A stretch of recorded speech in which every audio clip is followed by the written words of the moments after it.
Bonsoir à tous, bonsoir à toutes et bienvenue pour ce premier show, cette première émission de la Square Red Cycle Radio. Je suis Raccoon pour vous servir ce soir et je suis accompagné bien sûr de mes deux compagnons qui m'accompagneront j'espère tout au long de cette année. Le premier, notre expert pour Oretsu et notre expert du catch japonais en général, Tim. Bienvenue Tim. Salut à tous. Et de l'autre côté, on a notre expert WWE, notre expert catch américain, Rom. J'espère que tu vas bien. Ça va, j'espère que nos auditeurs vont bien. Et ben voilà, donc on va faire un petit topo, une petite intro pour vous expliquer un peu le concept. On est du coup sur un talk show tout simple, on se prend pas la tête, voilà. On a sur votre droite, vous avez la timeline de notre émission avec les divers sujets. Ça déroulera au fur et à mesure de la vidéo. Si certains sujets ne vous plaisent pas, nous vous invitons à les écouter tout de même. On a beaucoup d'anecdotes et on est prêt à vous faire partager toutes les news sur le monde du catch dans la semaine. Et on va commencer tout de suite, le vif du sujet. D'abord le petit rituel, la petite cloche. Quand vous entendez ceci, vous avez un changement de sujet ou un début de sujet. Et on commence tout de suite, messieurs, si vous le voulez bien, avec la WWE. On commence par du classique cette semaine. Du Cruiserweight classique. Du Cruiserweight classique, bien vu. Et voilà, ça commence, ça lance des punchlines dès le début. J'aime beaucoup. Et du coup... c'est ça. Et du coup, les Cruiserweight classiques et la division Cruiserweight qui est arrivée à Raw, cela fait 2 semaines maintenant. Et une vraie question se pose, pour nous en tout cas. Est-ce que les Cruiserweight classiques et la division Cruiserweight sont un vrai plus pour la WWE ou est-ce plutôt un gros malus pour la WWE et son roster en général? On va commencer tout tranquillement, tout simplement, avec les vrais plus. Rom, je t'invite à me donner d'abord ton avis, étant donné que c'est un peu toi qui est notre chroniqueur expert là-dessus. Donc, pour toi, est-ce que le Cruiserweight apporte vraiment à Raw? En fait, à la base, j'étais l'un des grands défenseurs de la division Cruiserweight à Raw, parce qu'on savait tous que avant la division Cruiserweight, Raw faisait et fait toujours 3 heures d'ailleurs. Et on sentait qu'il y avait bien l'heure de trop, on la sentait bien passer, tellement cette heure-là était assez vite. Du coup, j'étais l'un des défenseurs de cette division parce que justement, l'heure de trop, en général, elle aurait dû être casée avec les Cruiserweight. Sauf qu'au final, faut bien se rendre compte que la qualité du show s'améliore pas tellement, même si les Cruiserweight sont là. Ah ouais, ça fait juste bouche-trou pour l'instant en fait. Ouais, c'est ça, c'est que les Cruiserweight pour l'instant font juste bouche-trou avec un match pour recruter l'heure et une semi-rivalité entre Kenrick et Perkins. C'est ça, exactement. Autour du titre. Ouais, donc, pour l'instant, c'est très mitigé. Ouais, c'est très mitigé. Et pour rappel, à Raw cette semaine, vous voyez normalement sur le bandeau défilant en bas de votre écran les résultats de Raw de cette semaine. Et on a quand même eu Rick Swann et Cedric Alexander qui ont défait Lince Dorado et Drew Gulak. Je reviendrai sur ce match un peu plus tard parce que j'ai deux trois anecdotes et 2-3 remarques à faire dessus. Et on a eu un deuxième match de Cruiserweight avec TJ Perkins qui a défait l'ancien pensionnaire de l'Evolve, Tony Nese. Et donc je reviens sur ce premier match, Rick Swann, Cedric Alexander, Lince Dorado, Drew Gulak. On sait que Swann et Alexander sont un peu les coqueluches face de cette division pour l'instant avec TJ Perkins. Un peu ça, ouais. Et du coup ils ont défait sans trop de mal Lince Dorado et Drew Gulak. Sauf que... Sans trop de surprise, oui. Et on a eu malheureusement sur ce match, beaucoup de ratés, beaucoup de botches. Drew Gulak a vraiment totalement loupé une prise à un moment donné. Je pense que dans le prochain Botchamania, on aura le droit à plusieurs spots de ce match. Est-ce que au final, la WWE n'en fait pas trop avec ses Cruiserweights? Je peux totalement. Vas-y. Ouais, à mon avis, en fait, le problème, si les gars vont botcher, c'est parce qu'ils sont pas habitués aussi le WWE. Et que la WWE va les brider quoi. Donc les mecs ils vont tenter de trop faire gaffe et ça va justement jouer contre eux ils vont pas être dans leur élément, quoi. C'est clairement ça. On en parlait juste avant l'émission, et c'est vrai que cette division Cruiserweight n'arrive pas à donner un style WWE, ou du moins essaye de le camoufler. Sauf que camoufler quelque chose c'est bien, mais encore faut-il qu'il soit bien camouflé. Or là, ce n'est pas du tout le cas. C'est surtout par rapport à la politique que la WWE a de brider certains de ses lutteurs, même voire tous ses lutteurs. Et du coup, j'ai l'impression que quand ces cruiserweights sont sur le ring, bah, ils s'y retrouvent pas trop par rapport à leur moveset habituel. D'ailleurs, par rapport à ce qu'ils peuvent et ne peuvent pas faire. D'ailleurs, je pense que c'est bien pour ça qu'ils ont pris T.J. Perkins comme premier champion, parce que c'est bon, il est capable de faire du high fly comme beaucoup, mais il a aussi un style beaucoup plus terre à terre entre guillemets. Et la WWE a envie de montrer que les cruiserweights c'est pas que des voltigeurs et qu'ils sont capables de faire ça. Donc c'est pour ça qu'ils l'ont pris comme premier champion. Et donc ça montre aussi une volonté d'avoir des lutteurs qui prennent moins de risques. Et justement, c'est ce que le public n'attend pas entre guillemets. Ils veulent. C'est pour ça que les gens n'ont pas vraiment réagi, je pense, le fait que soit T.J. Perkins le premier champion, parce que le public en général, quand il entend cruiserweight, il entend poids léger.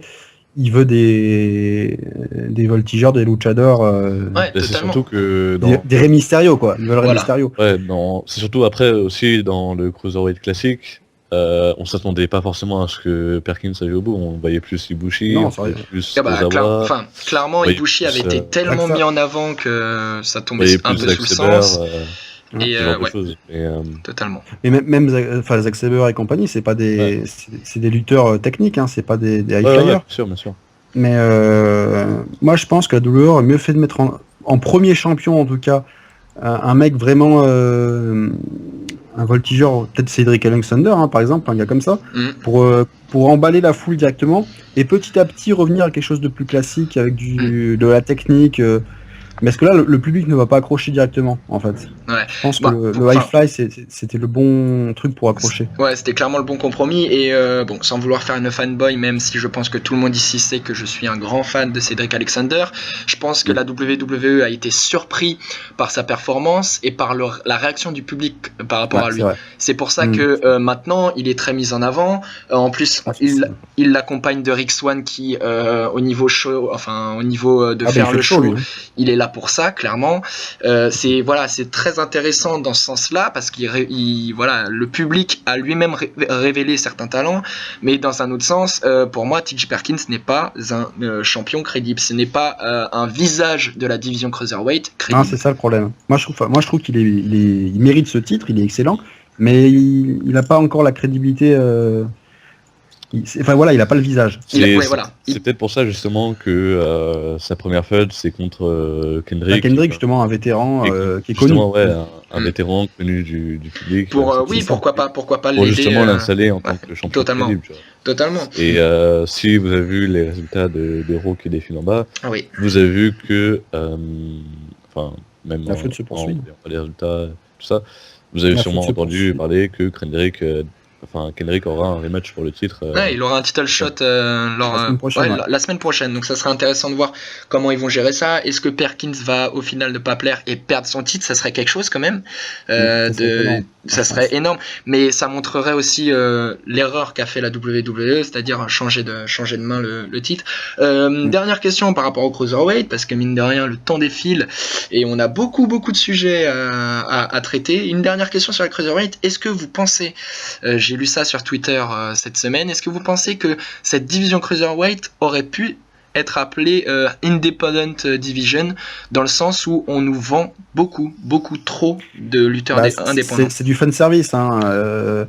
Ils ont récupéré plein de gros noms dans plein de fédérations à travers le monde, et ils jouent là-dessus. Même si la qualité n'est pas forcément au rendez-vous. On l'a bien vu cette semaine à Raw, c'était pas terrible. Et pourtant, les gars sont excellents, en théorie. Mais vu que c'est des grands noms... tu me diras, mais oui, on pratique aussi, mais ce que je disais tout à l'heure, ils n'ont pas réussi à s'adapter, je pense. Mais vu qu'ils ont leurs fans qui suivent, quoi, donc je pense qu'ils veulent attirer un nouveau public, en fait. Après, le public classique de la WWE, on a rien à foutre. Et en fait, avec ce tournoi, je pense qu'ils ont voulu ramener les fans un peu en perdition, qui se tournent vers l'indie. Ouais, c'est ça, totalement. Je pense. Après, je suis pas fan de dire que la WWE, comment dire, joue uniquement là-dessus parce que, comment dire, alors certes, ils prennent ces lutteurs-là parce qu'ils se sont fait un nom en indie, ils ont déjà un public préétabli, ils ont une base de fans et tout ça.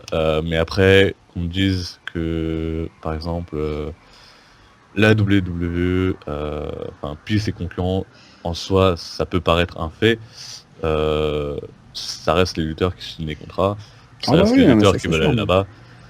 Mais à une époque, ils avaient une autre politique voilà. qui était de faire eux-mêmes leurs lutteurs, Voilà. de bien sûr. les envoyer au Performance Center, d'attendre que le mec se développe. D'ailleurs, on voit très bien qu'ils ne changent plus les noms de leurs catcheurs. Maintenant, Oui, ils arrivent, ils c'est- s'appellent Kota Ibushi, voilà, ils s'appellent c'est- pas avec un C'est nom une à la con, Apollo Crews par exemple. Mais Voilà. ouais, c'est une marque, enfin c'est une marque forte de la part de la WWE. Elle a carrément cédé à la tentation de dire que ouais, il y a du changement, ouais, on est obligé de se plier à ça parce que sinon ils seront pas capables de faire la différence, que ça soit au Alors. rating ou Est-ce que c'est vraiment céder à la tentation de reconnaître qu'il y a un milieu indie qui regorge de talents énormes, de talent. ou En est-ce même temps, que c'était une c'est de demande la des pure fans que fainéantise les lutteurs soient reconnus. Ouais. aussi. Ah oui. Ou est-ce que c'est comme Tim le disait en off, c'est de la pure fainéantise.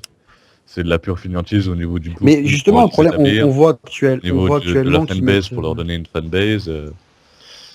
Moi je serais plus, Mais tu je serais regardes- plus porté sur la fainéantise vu le booking actuel. Ouais, c'est ça en fait. Et Ah, c'est ça.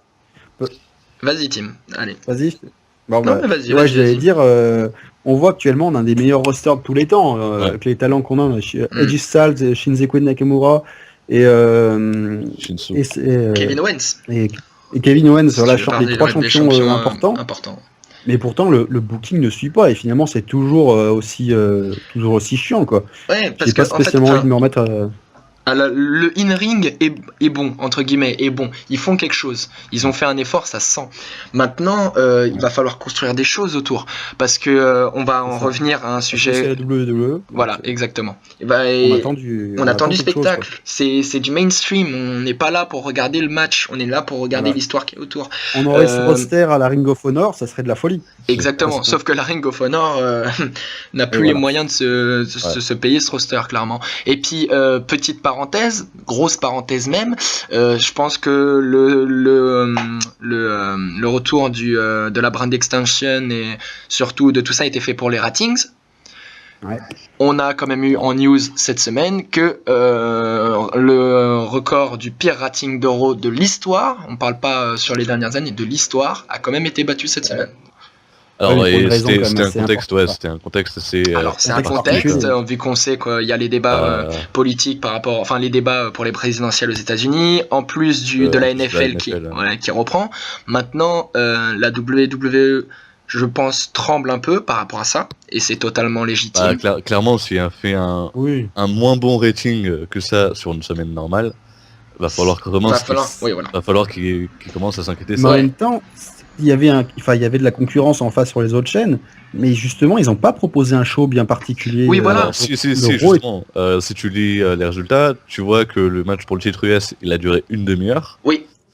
Et il a occupé la première demi-heure justement pour attirer les gens. Sauf que le problème, c'est que dès que ça s'est fini, et vu que ça s'est fini en double countdown, tout le monde a changé de chaîne pour ensuite aller regarder le débat ou la NFL. Et mine de rien, même si le booking, enfin la fin, oui, donc du coup le booking du match était mauvais, un grand chapeau à Reigns et Rusev qui m'ont offert quand même un match d'une demi-heure.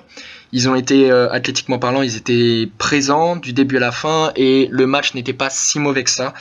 Pour une FUD, pour terminer une FUD, je pense, non, peut-être pas la terminer, ils la poursuivront sûrement pour les prochains pay-per-view, mais voilà, c'est une FUD qui m'a intéressé beaucoup parce que ça a redonné à Reigns de la crédibilité et c'était vraiment très intéressant. Il avait besoin de ça. Il en avait besoin. Ah, mais pour revenir rapidement au booking, il y a une rumeur comme quoi Paul Heyman serait en discussion avec Vince McMahon pour revenir dans l'équipe créative. Je prie Dieu pour que ça se fasse, clairement. Ça peut être très intéressant. Je prie Dieu pour qu'il devienne chef de l'équipe créative et qu'il fasse sa propre équipe, quoi. Ah bah, ça peut être très très bon. Enfin, ouais. Coup de cloche et on passe au prochain sujet qui j'espère attirera autant de monde car on va parler de la scène indépendante. et pas n'importe laquelle, étant donné que le gros sujet cette semaine sur la scène indépendante, c'est la Progress. Alors pour ceux qui ne savent pas, la Progress est une fédération indépendante anglaise qui prend ses quartiers à Londres, il me semble. Et il y a eu un gros show cette semaine à la Progress, le chapitre 36 de leur histoire. Et on a enfin un excellent show anglais, pur anglais, du public anglais, pour le public anglais, et ça fait vraiment, vraiment plaisir.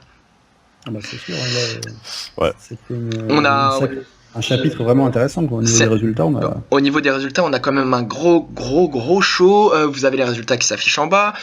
Pour faire un peu rapide sur le tour des matchs, on a quand même le Progress Atlas Title, donc c'est un titre super lourd. Donc pour la je trouve que c'est une très bonne idée, parce que contrairement aux autres fédérations qui vont mettre en avant les poids légers, exactement. Eux, ils ont pas de titre poids léger, ils ont créé leur titre poids lourd. Déjà, le nom du titre est classe. Poids super lourd. Super lourd. Ouais, c'est ça, en fait. C'est des plus de 110 kilos, je crois. Ouais, je crois que c'est ça, exactement. Ouais. Et voilà, donc pour débuter le show, on a quand même eu le final pour ce tournoi avec Rampage Brown, qui est un lutteur bien établi à la Progress, qui remporte le titre en défaisant Joe Coffey. Ensuite, on a eu c'est un bon choix. C'est un excellent choix, surtout que, il le mérite, et parce qu'il a beaucoup de temps à la Progress. Et voilà, c'est un lutteur qui, dans sa catégorie, est très très bon quand même.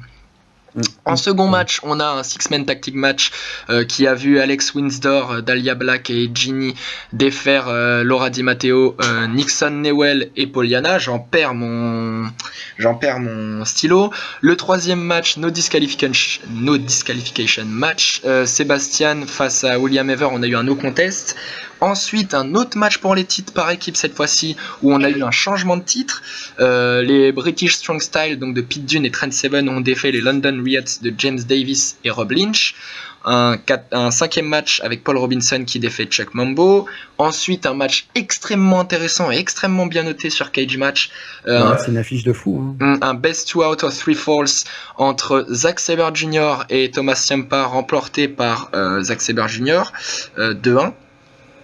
Et ensuite on a eu un 8-man tag team match, donc c'est une fun importante à la Progress entre The Origin, donc Dave Mastiff, El Ligero, Nathan Cruz et Zach Gibson qui ont défait Damon Musser, FSU, donc Eddie Dennis et Mark Andrews et Jack Gallagher, ancien des Cruiserweight classiques, et un main event de folie, excellente notation sur Cage Match par la même occasion, Mark Haskins qui défait Marty Scurll et Tommy End. Donc voilà, juste au niveau des noms européens, je pense qu'on peut rarement faire mieux en ce moment. Et Mark Haskins, et voilà, Mark Haskins qui remporte le titre World des mains de Marty Scurll. Est-ce que vous pensez que le catch anglais de nos jours est le catch de référence sur la scène indépendante ? Alors perso, je suis pas un grand un spécialiste du catch anglais et surtout pas de la Progress. Même si ça m'arrive de regarder de temps en temps des matchs de la Progress. Le fait est que la scène anglaise, pour l'instant, elle se développe vraiment. Elle explose. Depuis 2-3 ans, c'est vraiment une explosion. Avec la Progress qui gagne de plus en plus de notoriété. Et puis on a vraiment des lutteurs. La ICW et les autres fédérations britanniques gagnent de plus en plus d'importance. Il suffit de voir le tollé que ça a provoqué avec la WCPW, pour ceux qui connaissent pas, c'est la What Culture Pro Wrestling. Donc What Culture à la base c'était une chaîne YouTube. Ils ont acquis masse de notoriété. Ouais, trop d'ailleurs. Et je suis pas juge. Moi personnellement je suis pas tellement fan du produit, mais oui voilà, là où tu veux en venir c'est que le fait est qu'ils ont quand même réussi à créer leur propre fédération et à attirer des mecs comme Angle, comme Cody Rhodes, comme Alberto Del Rio, comme Adam Cole. Ils ont réussi à attirer des gros noms, chose que le catch anglais il y a 3-4 ans n'aurait pas pu faire. Oui, et puis Et puis il y a quelque chose que je veux dire, c'est qu'il y a 3-4 ans, le catch anglais faisait peut-être des bonnes choses, mais personne ne le savait, à part ceux qui regardaient vraiment. C'est exactement ce que j'allais dire. Et surtout, ces catcheurs-là n'arrivaient pas à se faire connaître en dehors du circuit anglais. Alors que maintenant, les Marty Scurll, Mark Haskins, Zack Sabre et compagnie, ils sont tellement connus qu'on va les retrouver de partout sur les shows indie américains, ou au Japon. Ou, exactement. C'est impressionnant et c'est intéressant parce que ça montre aussi que même de nos jours, la lutte anglaise, enfin le catch anglais peut se développer à un grand essor et ça donne de l'espoir pour d'autres scènes. Je prends la scène française quand même parce que voilà, Cocorico et on aime beaucoup quand même parler de nous avec des gros guillemets et voilà, ça donne de l'espoir pour la FFCP qui met en place de nouvelles structures et puis on a toujours notre ECWA, c'est ça, si je dis pas de bêtises, voilà, qui produit des shows et qui attire des lutteurs qui deviennent des habitués et qui en prenant en notoriété font gagner en notoriété la fédération. C'est quelque chose d'assez impressionnant et d'assez intéressant et c'est plaisant de voir que grâce à l'essor d'une structure on arrive à avoir une explosion au niveau du style et au niveau de ce qu'on peut avoir sur le ring, quoi. Ça me fait penser, donc ça fera peut-être la transition avec le sujet prochain, c'est que la TNA avait une super... Enfin, tous les shows qu'elle faisait en Angleterre, c'était... comment dire, ça se passe... comment dire, il y a eu une grosse ambiance et il y a eu un gros retour, oui. Un gros retour, et je pense que justement, les fans anglais, c'est vraiment quelque chose... Enfin, le catch en Angleterre se relance vraiment, quoi. Comparé aux États-Unis où ça perd un peu de l'intérêt. L'Angleterre, c'est vraiment le territoire du catch moderne, on peut dire. Et la TNA faisait des super shows là-bas. Et donc maintenant, avec le sujet suivant, exactement. Donc la fin de la TNA, il ne l'a alors pour la petite anecdote, il n'a pas entendu la cloche, mais je l'ai fait sonner au moment où tu parlais et il fait mon travail, c'est magnifique. C'est ça. C'est des chroniqueurs qui font ton travail, c'est magnifique. Est-ce que la TNA n'aurait pas dû se délocaliser en Angleterre? Exactement, parce que notre prochain sujet, vous le voyez, WWE TNA. Alors pourquoi mettre en opposition ces deux-là? Eh bien parce que la WWE est sur le point, selon les rumeurs, de racheter la TNA et ça peut faire un gros boom dans le monde de la lutte. Donc, pour être un peu plus précis, est-ce que le rachat de la WWE par la TNA est juste un rachat économique, c'est-à-dire pour les archives, on va développer, Rome, je pense que tu pourras... C'est l'inverse, juste... C'est la WWE qui rachète. Oui, excusez-moi, je suis perdu.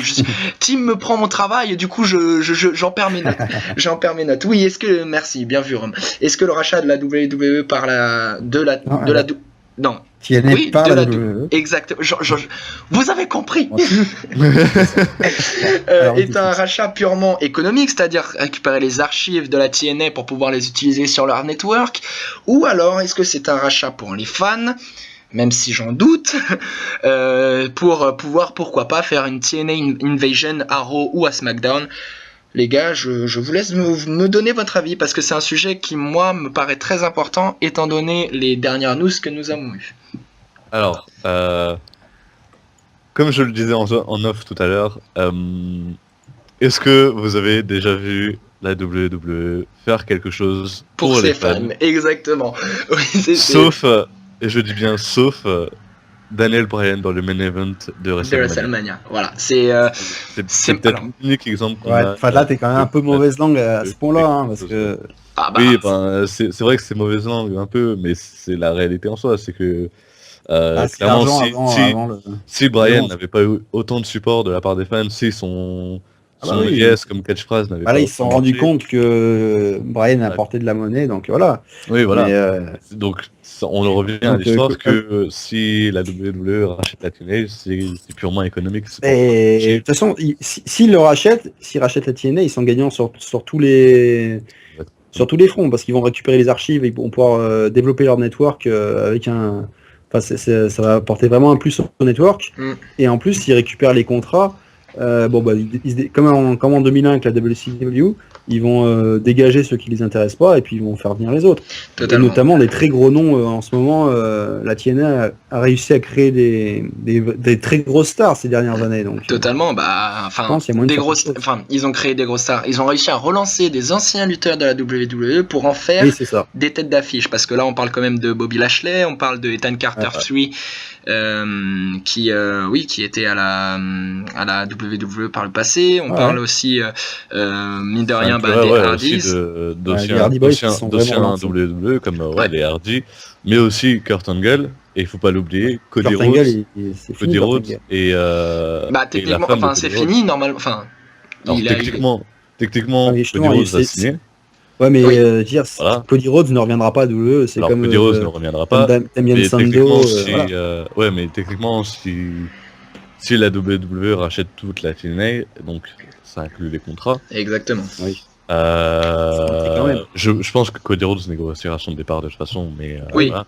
Oui, parce que alors par contre, chose importante à noter, Cody Rhodes vient de signer à la TNA, pour ceux qui ne sont pas au courant, et vient de signer un contrat écrit. Et un contrat totalement exclusif. Voilà, c'est ça, je cherchais le mot. Du coup, ça veut dire que Rhodes, en cas de rachat de la WWE, devrait avoir le cul entre deux chaises, comme beaucoup de lutteurs à la TNA. Bobby Lashley, par exemple. Alors, Rhodes, je pense que des mecs comme Hardy et Lashley, parce que tout simplement... lui, il est déjà parti de la WWE et il n'y a pas si longtemps que ça, donc je pense pas qu'il ait tellement envie d'y revenir là maintenant. Donc je pense que si la WWE rachète la TNA, il négociera son départ quoi qu'il arrive. Totalement. Du coup, on passe, voilà, exactement. Tim va faire la présentation la semaine prochaine, du coup. Les trois coups de cloche, et on passe à Bound for Glory. Est-ce que Bound for Glory n'est pas le dernier pay-per-view de la TNA? Je vais faire un rapide rappel de la carte quand même, parce que voilà, il faut quand même la citer. Match important, t'es obligé de tout citer. Oui, parce que il y en a certains qu'on va pouvoir mettre de côté, hein. Mousse Mike Bennett par exemple. Donc du coup, on aura Bobby en main event, on aura Lashley face à Ethan Carter 3 pour le TNA World Heavyweight Championship, une fois de plus. Ensuite, on aura un False Count Anywhere No Hold Barred War Match of the Dead, ils auraient pu le rajouter, hein, pour le TNA World Tag Team Championship entre The Decay, Abyss et Crazy Steve face aux Broken Hardys, Matt Hardy et Brother Nero qui est Jeff Hardy.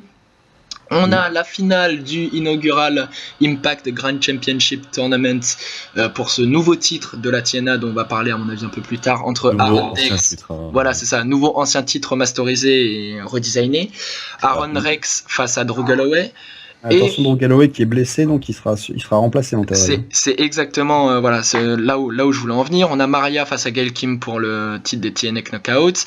On a un 10-man Bound for Gold Gauntlet match pour un contrat à n'importe quel championnat, pour n'importe quel championnat pour le vainqueur. Il y a là cite pas tout le monde, mais enfin là il y a juste Cody Rhodes qui est vraiment important. Il y a Cody Rhodes qui va faire face à des mid-carders, donc voilà, et des jobbers même.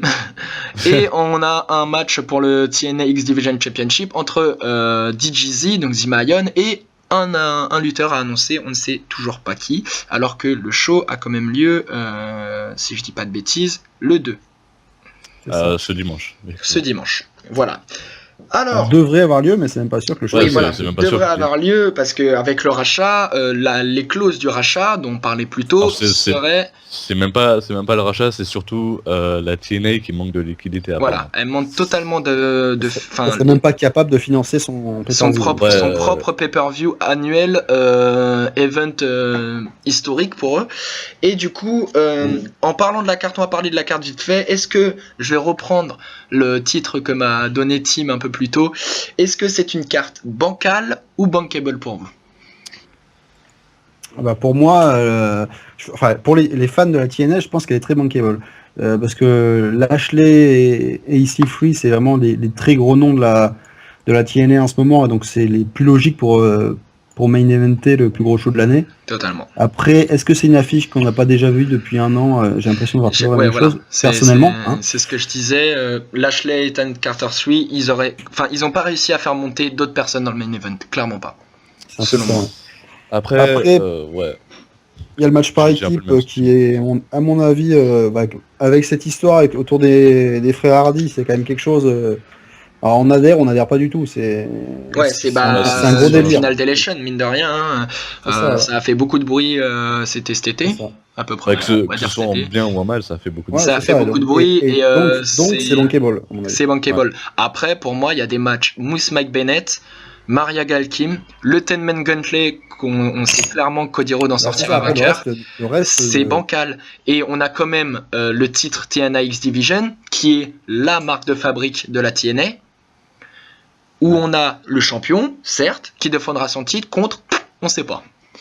On sait pas. Alors, est-ce que là, il y aura une surprise avec l'arrivée de quelqu'un, entre guillemets, ça peut être ça peut être ça. Dans ce cas-là, ok. Mais c'est Bound for Glory. Le problème, c'est qu'ils auraient dû l'annoncer. Soit ils font une surprise, mais en même temps, c'est un peu con parce que. Enfin, il ferait mieux d'annoncer directement qui c'est parce que. Ça serait plus vendeur, justement. Totalement. Imagine, je sais pas, on dit un truc au pif.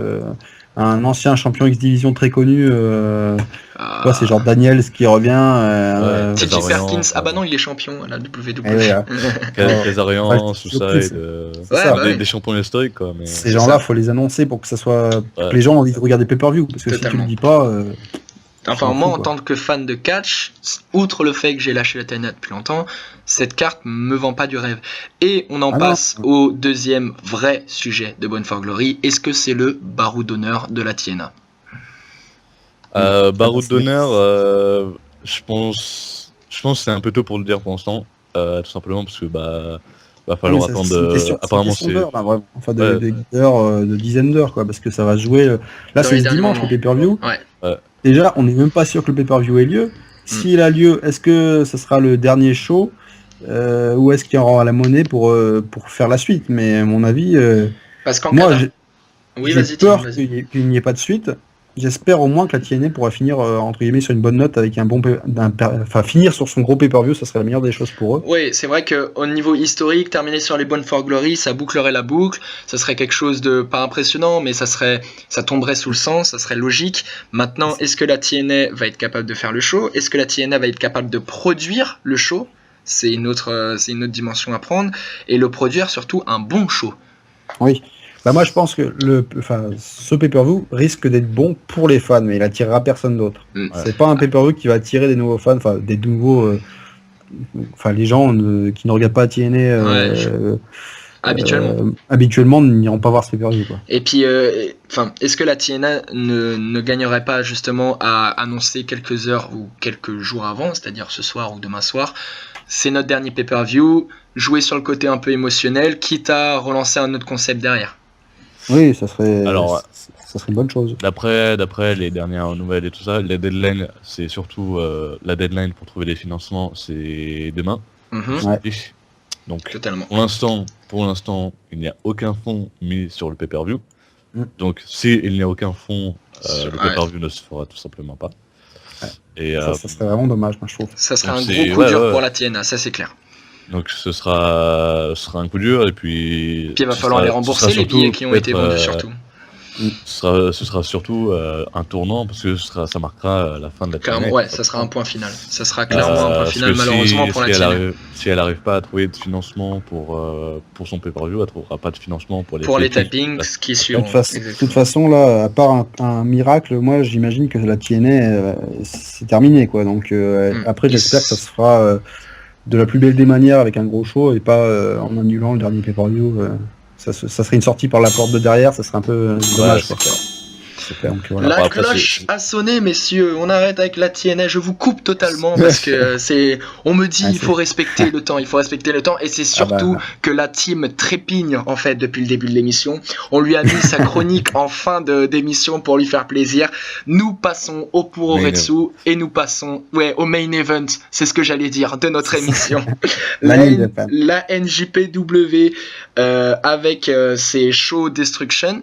Avec 3 shows Destruction qui viennent d'avoir lieu début septembre. Exactement. Et la grande question que l'on a choisi de ressortir pour vous cette semaine, c'est la NJPW gère-t-elle bien ses titres pour ses fans et pour son propre bien? Team, t'as champ libre. Personnellement, je trouve, c'est très mitigé, ça dépend des titres. Mais je suis quand même pas du tout fan du booking de Jado et Gedo que je trouve Enfin, ils font du tort au titre en faisant trop de changements, avec Totalement. peu de défense, Ouais. et ça nuit au prestige. Notamment les titres par équipe, surtout les junior heavyweight tag team, qui sont... Alors cette année, je vais vous faire un petit récap, quand même, parce que c'est assez intéressant. Donc là, on a les Young Bucks qui sont champions depuis, si je dis pas de bêtises, ça serait depuis le mois de juin, je crois. C'est ça, j'ai les stats sous les ouais, yeux. Donc, quelque chose comme ça. Donc c'est ça, c'est le mois de juin.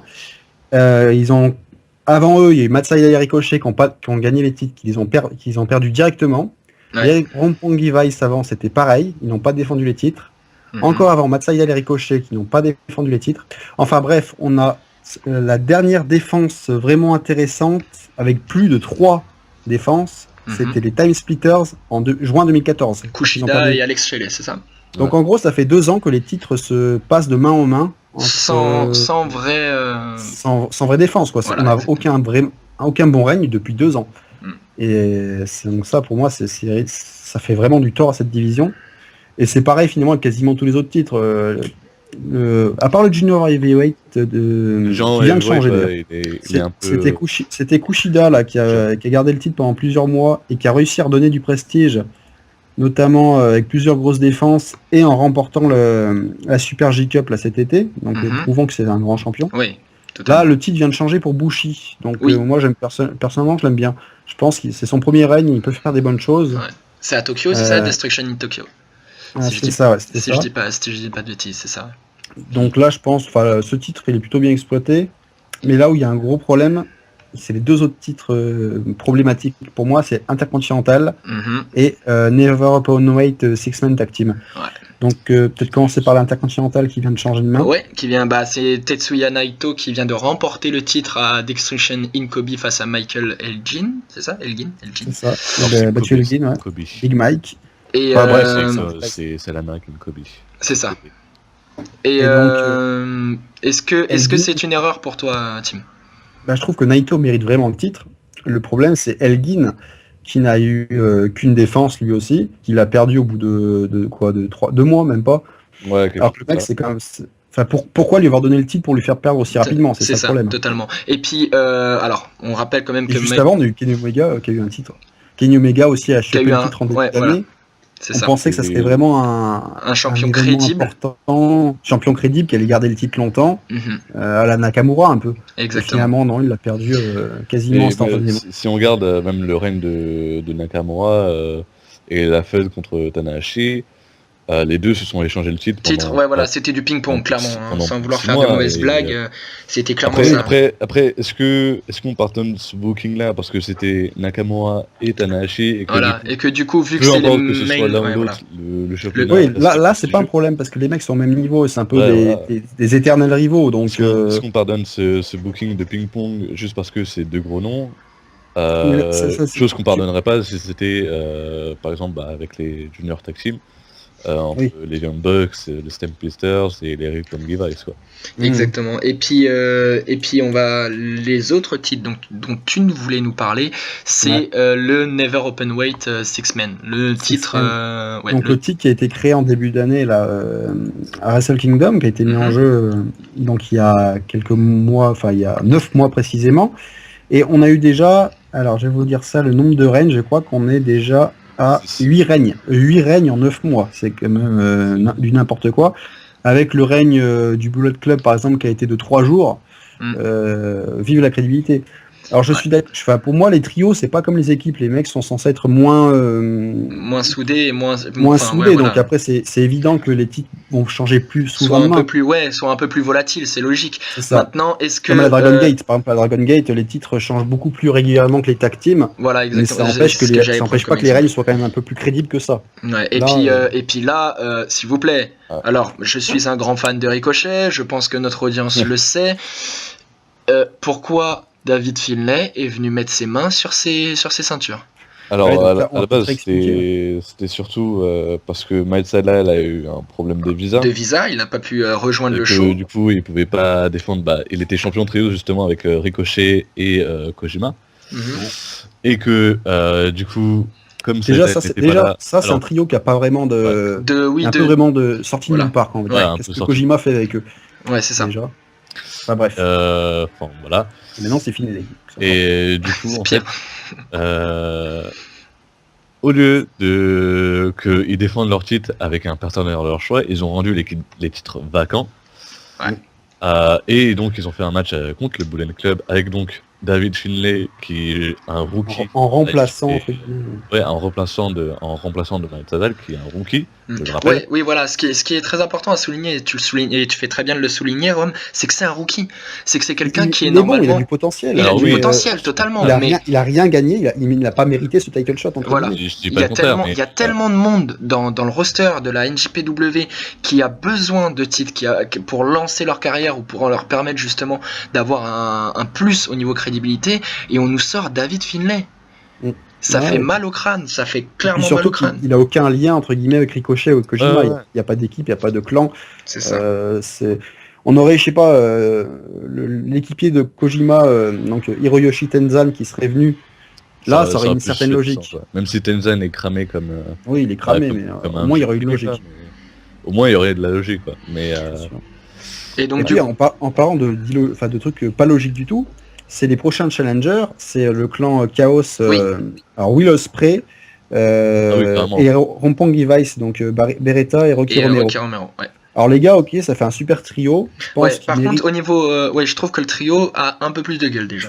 Oh, il a de la gueule, mais le problème, c'est que ils ont été annoncés comme challenger, alors que le même soir, ils avaient perdu leur match trio face à Tiger Mask, Taguchi et Nare, c'est ça. C'est ça. Donc là, tu te dis où est la logique? Il fallait les faire gagner, ou alors fallait nommer Tiger Mask, Taguchi et Nare comme challenger. Et je mettrais un billet sur le fait que les titres changent au prochain show, justement pour Chaos, pour donc une équipe qui est mieux construite. Oui, c'est ça, c'est bien possible. Je mets un billet là-dessus. Oui, parce que est-ce que le Chaos ne porterait peut-être pas mieux cette ceinture et justement apporterait un plus, enfin un plus, ils essayeraient. Ça serait peut-être les premiers champions qui a un règne crédible. Ouais, voilà, c'est ce que j'allais dire. Apporterait de la crédibilité à la. C'est pas encore sûr non plus, parce qu'on a eu The Elite, Kenny Omega et Young Bucks qui étaient un trio des plus crédibles, qui n'ont pas gardé les titres bien longtemps non plus. Donc, on en revient toujours au même problème, c'est le booking de titres, quoi. Ouais, c'est ça. C'est ça. Et on peut, enfin, pour conclure, on peut dire que c'est un problème à la NJPW en ce moment, et en général. De manière générale, c'est des choses qu'il ne gère. Enfin, c'est pas qu'il ne les gère mal, c'est que il pourrait tellement mieux les gérer. Ce serait tellement plus intéressant de les gérer d'une autre manière que je pense on est en tant que fan de la NJPW, on peut être que déçu par ces changements. C'est la cloche qui retentit, les gars. Je suis désolé. Je vais juste dire un dernier truc. Les seuls titres qui s'en sortent à peu près pour l'instant, à mes yeux, c'est le Junior Heavyweight et le Heavyweight. Oui, totalement. Ils s'en sortent plutôt pas mal pour l'instant. Ah, le Never Openweight s'en sort bien aussi. Oui, avec Shibata qui porte juste toute la crédibilité de son titre. Ouais, c'est ça, exactement. Eh bien, les gars, la dernière cloche vient de retentir. On a fait quand même une bonne grosse émission. J'avais prévu que la première émission soit un peu plus longue parce que pour un peu parfaire nos petits défauts. J'espère que nos auditeurs auront pris du plaisir. J'espère que vous avez pris du plaisir, les gars. Oui, tout à fait. On espère que ça aura intéressé les gens, que notre débat aura pu apporter des réponses et même des questions. Et puis n'hésitez pas à commenter les débats et à poser votre avis. Le Square Circle Radio est fait d'abord pour débattre avec vous aussi, entre nous certes en enregistrement, mais avec vous aussi. Voilà, c'est une émission qui du coup hebdomadaire, oui, du coup vous nous retrouverez tous les vendredis à la même heure à peu près, normalement, si je ne me feignantise pas trop sur le montage, ça devrait le faire. Et en tout cas, moi voilà, en perso, j'ai pris l'initiative de faire cette émission et je suis très content de l'avoir commencé avec vous, Rome et Tim. Et voilà, j'espère qu'on est parti pour un long et bon chemin tous les trois. Et voilà, de toute manière, si vous avez des idées, vous les auditeurs, n'hésitez pas à nous les donner. On prendra beaucoup en cause. Les critiques et les Exactement. critiques constructives sont les bienvenues. Voilà, exactement. On est prêt à tout entendre. On sait qu'on n'est pas totalement prêt au millimètre près.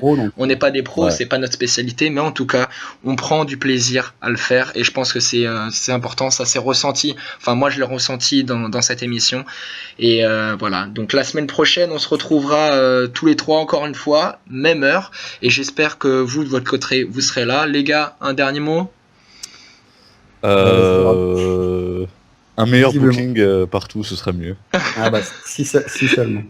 Vive le fantasy booking de Team. Engagez-nous en booker. C'est ça, on ferait tellement mieux. Si seulement. Alors engagez-nous comme booker ou engagez des vrais bookers pour le coup. Voilà, engagez des personnes compétentes. Surtout la WWE. Je prie pour que Paul Heyman redresse cette équipe. J'espère qu'on aura des nouvelles la semaine prochaine. Et puis la semaine prochaine, on aura enfin le mot final pour les Bound for Glory. Donc je pense qu'on reviendra dessus la semaine prochaine. Des choses intéressantes à dire, oui. Je pense que la prochaine émission sera intéressante. Sera plutôt intéressante par rapport à ça. Ouais, totalement. Merci beaucoup les gars. Et merci à toi. Merci aux auditeurs d'avoir suivi. Bonne semaine. Exactement. À la semaine prochaine. À la semaine prochaine à tous. C'était Raccoon pour vous servir. La Squared Circle Radio s'arrête pour le moment. On se retrouve la semaine prochaine. Merci à tous. Ciao. Salut.